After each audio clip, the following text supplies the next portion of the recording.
किसने दिया था अर्जुन को किन्नर बनने का श्राप? दोस्तों, आइए जानते हैं पूरी कथा। महाभारत की कथा में अर्जुन एक शक्तिशाली पात्र के रूप में नजर आते हैं। पांडवों को जब वनवास मिलता है तो उन्हें अपनी पहचान छिपाकर रहना पड़ता है। इस दौरान अर्जुन को एक किन्नर बृहन्नला के रूप में रहना पड़ा। इसके पीछे क्या वजह थी, आइए जानते हैं।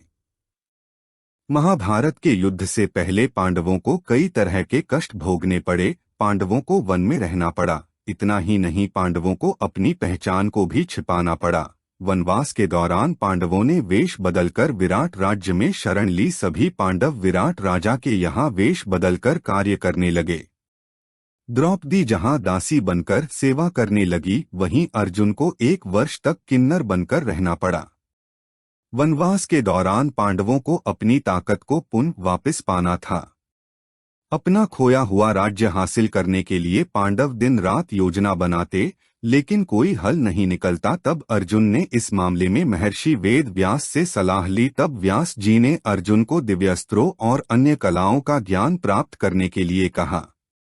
महर्षि वेद व्यास की इस सलाह को अर्जुन ने मान लिया और ज्ञान प्राप्त करने के लिए इंद्रलोक आ गए।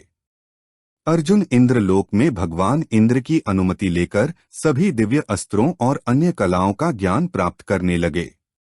इंद्रलोक में चित्रसेन ने अर्जुन को संगीत और नृत्य की भी शिक्षा दी। एक बार जब अर्जुन नृत्य और गायन की शिक्षा ले रहे थे तो इंद्र की अप्सरा उर्वशी की उन पर नजर पड़ी। अर्जुन को देखकर उर्वशी मोहित हो गई और अर्जुन के सामने विवाह की इच्छा रखी।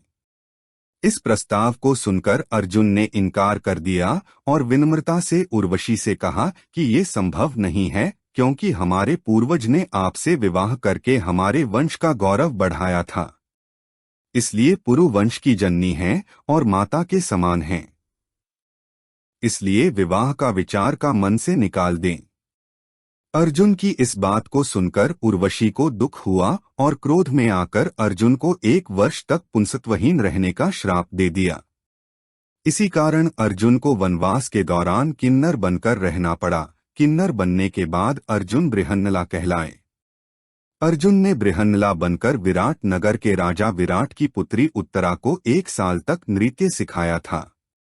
बृहन्नला का अर्थ श्रेष्ठ या महान मानव बताया गया है। दोस्तों, कमेंट करके बताएं कि आपको हमारी यह प्रस्तुति कैसी लगी। पसंद आई तो इसे लाइक और शेयर करें तथा चैनल को सब्सक्राइब करके मेरा मनोबल बढ़ाएं। नमस्कार।